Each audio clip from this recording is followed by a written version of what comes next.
¿Qué tal, gente? ¿Cómo están? Bueno, bienvenidos de nuevo a este canal. Vamos a echarle un ojito a un nuevo estudio que salió y lo va a analizar aquí el doctor Layne Norton. Para mí, Layne Norton es una de las máximas referencias científicas en el mundo de la nutrición y el entrenamiento. Así que yo se los traigo a ustedes para que ustedes estén igual de informados que yo y conversemos un poquito al respecto. Si quieres obtener estas proteínas en el desayuno. Muy bien, acaba de publicarse un nuevo estudio, una revisión del alcance de las proteínas en el desayuno y si marcan o no una diferencia en la masa muscular o la fuerza. Este es un tema de investigación muy interesante para mí porque parte de mi tesis doctoral fue sobre la distribución de proteínas. Y permítanme darles una breve reseña para aquellos que no estén familiarizados con por qué esto podría ser importante. Cuando se trata del metabolismo de las proteínas, sabemos que un bolo de proteína en una comida, de entre 20 y 40 gramos, dependiendo de la fuente, maximizará la respuesta de síntesis de proteína muscular.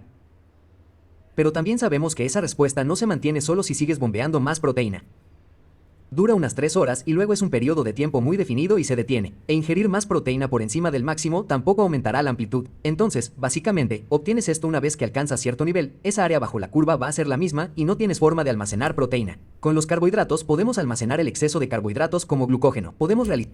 Eso es muy curioso porque la proteína no se puede almacenar como fuente de proteína para el futuro. Es decir, toda la proteína que tú consumas y que no se gaste en la recuperación de tejidos, órganos, reconstrucción muscular, síntesis de proteína para la generación de nuevo músculo, se desperdicia. Es decir, tristemente, lamentablemente, el cuerpo debería de tener una reserva de proteína y quitar la reserva de grasa.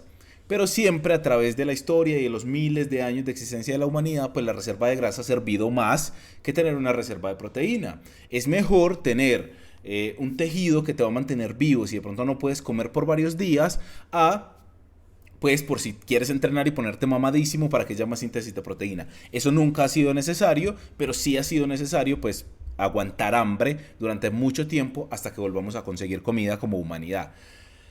¿Qué pasa? Que este es el discurso principal para evitar el exceso de consumo de proteína. Por eso yo siempre opto por, cada que sale nueva evidencia científica sustentada e interesante que diga que el consumo de proteína debería ser más bajo, y cada vez es más bajo, cada vez han salido estudios que dicen que 1.5 por kilo, 1.6 por kilo, creo que es el estándar, incluso en definición 1.6 por kilo funciona muy bien.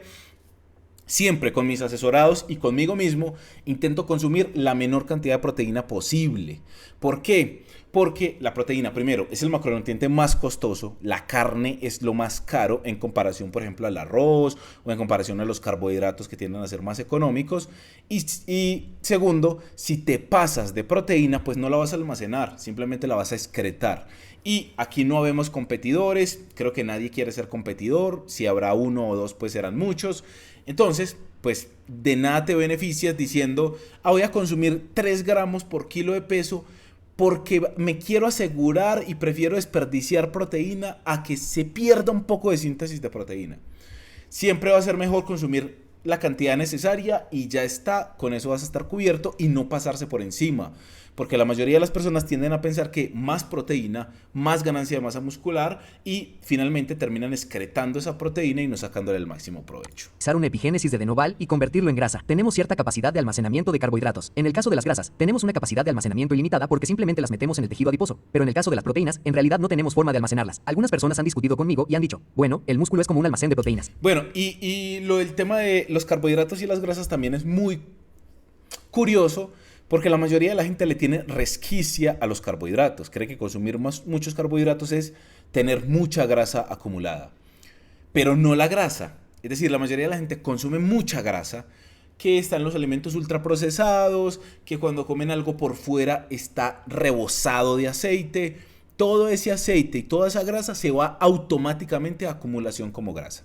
O sea, eso no tiene una forma de filtro, no tiene que convertirse en nada, mientras que los carbohidratos, por ejemplo, requieren un proceso de digestión, pasar como glucosa, almacenarse como glucógeno, si no se puede almacenar como glucógeno, luego hacer su transformación en grasa, y todo eso cuesta calorías. Entonces van perdiendo parte de su contenido calórico desde que entra al sistema hasta que se convierte en grasa. Mientras que la grasa, pues ya es grasa, entonces simplemente se almacena y ya está, y te quedas con un montón de grasa acumulada. Entonces deberíamos tenerle menos miedo a los carbohidratos, más miedo a la grasa, pero cada vez le tenemos más miedo a los carbohidratos, tristemente.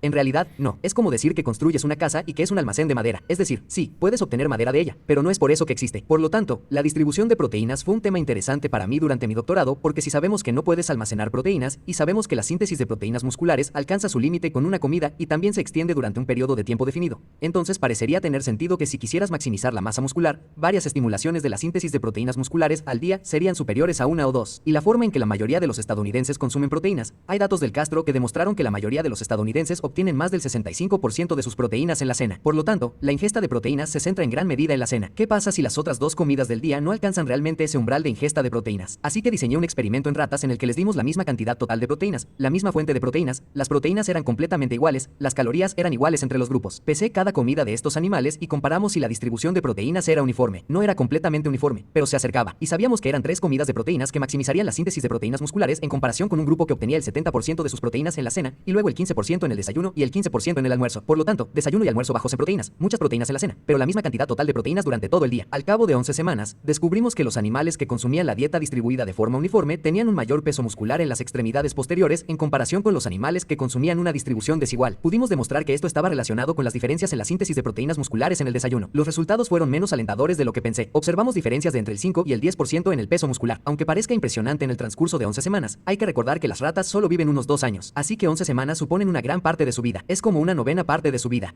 Controlábamos literalmente todas las variables de su nutrición. De acuerdo, sus dietas eran exactamente las mismas. Lo único que cambiaba era la forma en que las distribuíamos. Medí estas dietas hasta la décima de gramo. Probablemente llevaría mucho tiempo ver diferencias en los humanos. Se han realizado algunos estudios en humanos que analizan la distribución de proteínas. Algunas de ellas muestran que no marcan ninguna diferencia. Otras muestran que marcan una pequeña diferencia. Y eso no me sorprende. La ingesta total de proteínas es sin duda lo más importante. Pero creo que... Bueno, primero, pues obviamente no se puede tener como bases estudios hecho en ratas sino en seres humanos. Entonces es complejo, ¿cierto? Eso no se puede citar ni poner en un video y demás. Me parecería muy, muy mal hecho. Pero se ha encontrado lo mismo que se ha encontrado siempre, y es el hecho de que lo más importante es el consumo proteico al final del día. Ya lo otro marcará una diferencia muy pequeña de un 5%.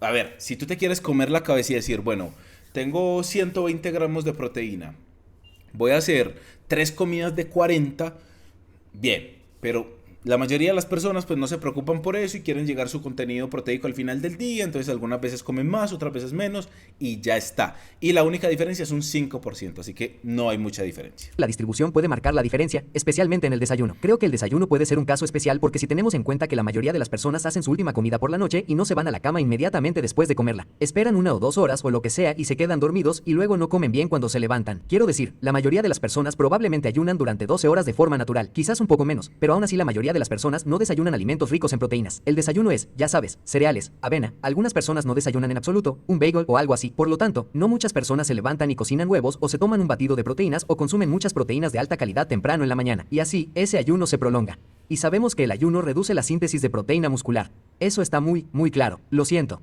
Ayuno intermitente. El ayuno no es anabólico.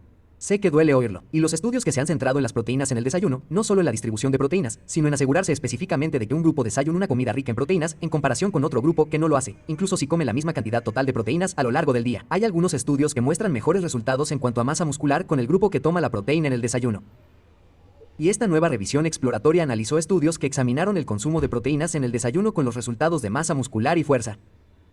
Ahora bien, una revisión exploratoria no es un metaanálisis, pero básicamente es más como un panorama general que un metaanálisis. Y básicamente la revisión exploratoria descubrió que la proteína en el desayuno es probablemente importante para la masa muscular y que puede ser importante para la fuerza muscular, pero esos datos parecen ser un poco menos claros. Ahora bien, quiero ser completamente honesto sobre mi opinión aquí. Creo que la distribución de proteínas para la gran mayoría de las personas no va a marcar una gran diferencia. Creo que si comes proteínas en el desayuno en lugar de no comerlas, es mejor comer proteínas en el desayuno por las razones que hemos comentado. Pero, ¿va a suponer una gran diferencia en la masa muscular? No, no la supone. Las proteínas en general no van a suponer una gran diferencia en la masa masa muscular. Solía pensar que las proteínas eran increíblemente importantes para desarrollar músculo. Y mira, mi objetivo es ser el ser humano más musculoso y fuerte que pueda ser. Una diferencia del 5% para mí o una diferencia del 1% es algo muy importante porque cuando compito en levantamiento de pesas, una diferencia del 1% es la diferencia entre ganar o ni siquiera conseguir una medalla. Ese 1% me importa. Pero si solo quieres desarrollar algo de músculo y verte bien, ¿necesitas tomar siempre proteínas en el desayuno? ¿Va a arruinar tus ganancias? ¿El ayuno intermitente va a impedirte desarrollar músculo? Eso no es lo que estoy diciendo. Claro que puedes desarrollar músculo con niveles de proteína cercanos a la dosis diaria recomendada. Con 65 gramos al día podrías desarrollar algo de músculo. Puedes desarrollar algo de músculo sin desayunar proteína, pero si quieres sacar el máximo partido a lo que haces, entonces la proteína en el desayuno probablemente sea importante. Y eso es lo que quería destacar aquí. Sí, puedes saltarte el desayuno y aún así desarrollar músculo, pero si quieres sacar el máximo partido a lo que haces, la proteína en el desayuno es útil. Ahora bien, a muchas personas les cuesta ingerir proteína en el desayuno. Algunas personas no tienen hambre cuando se despiertan. Bueno, yo creo que eso es lo más importante del video. Ya lo otro no me interesa. Y es, siempre es muy importante el consumo de proteína, pero no es tan importante como creemos. Y lo que yo siempre les he comentado y es, a mayor consumo de proteína, pues estás más cercano de sacarle el máximo provecho al entrenamiento, que sería pues lo ideal en el escenario en que tú quieras ganar la mayor cantidad de masa muscular posible. Si tu objetivo es ponerte mamadísimo y fuertísimo, pues a lo mejor y te puedes permitir consumir más proteína, pues prefieres consumir más proteína para sacarle el máximo beneficio a ese entrenamiento que estás teniendo. Sin embargo, si tú quieres entrenar, ganar algo de músculo, sentirte bien y tienes otras preocupaciones en la vida más que ponerte grande, pues no hay ningún problema con consumir menores cantidades de proteína. Y cuando hablamos de menores estamos hablando de 1.5 gramos o 1.6 gramos por debajo. Es decir, no es necesario consumir 2, 3, 4, 5 gramos por kilo de peso para ganar la mayor cantidad de masa muscular. Pero consumir por debajo o con 0.8, que es lo que dice la OMS, se ganará algo de músculo, aunque no sea la mayor cantidad posible.